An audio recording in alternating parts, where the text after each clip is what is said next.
The four-way race between candidates of the ruling United Democratic Party to represent Port Loyola in the 2020 general elections culminated on Sunday with a convention being held at St. John Vianney Primary School. The buzz of activity surrounding the event was quite dynamic, the ebb and flow of constituents causing a bottleneck on Faber's Road, which was, for a day only, converted into a one-way street.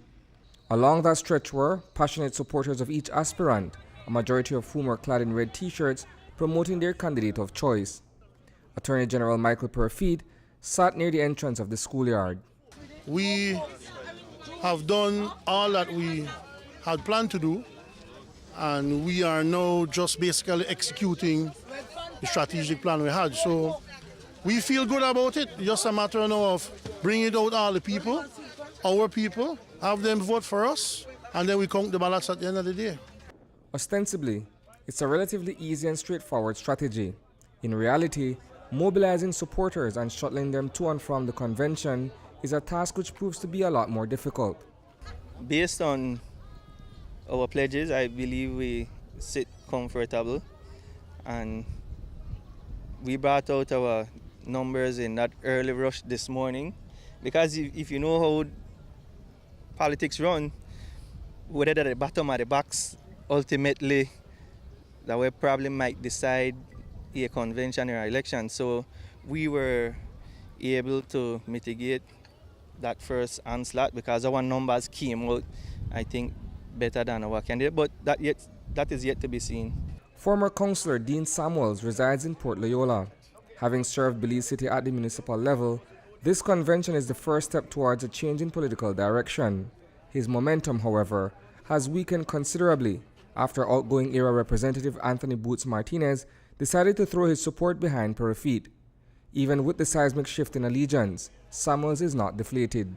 Do you believe that you have gotten an advantage living among the very same people who will be voting today in comparison to, let's say, a Michael Peyrefitte or a Phillip Willoughby, who are not perhaps necessarily from the constituency? The truth of the matter is, right,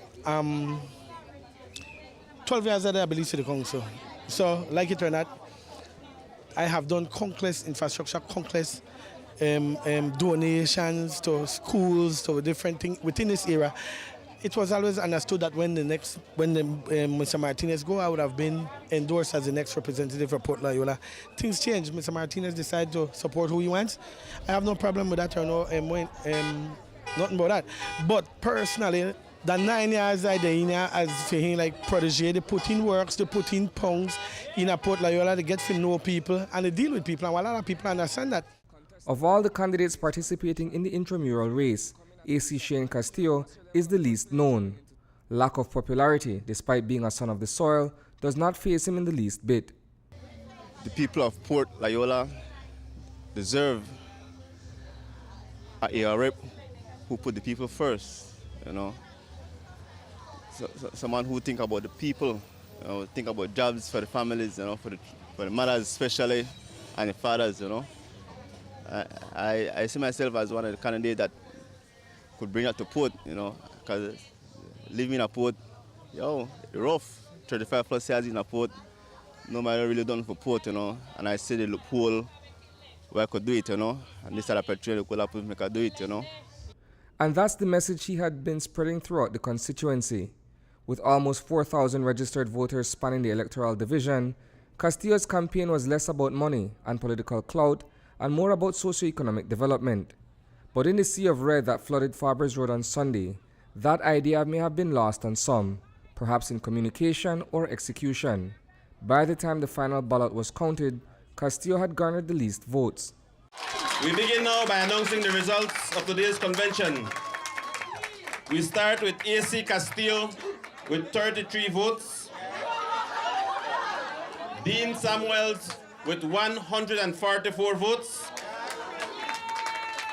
Michael Peyrefitte with 847 votes, Phillip Willoughby with 1,034 votes. Phillip Willoughby, 1,034 votes. There were 35 There were 35 rejected ballots for a total of 2,093 votes, signifying 51.5% of the voters on the list. Reporting for News 5, I am Isani Cayetano.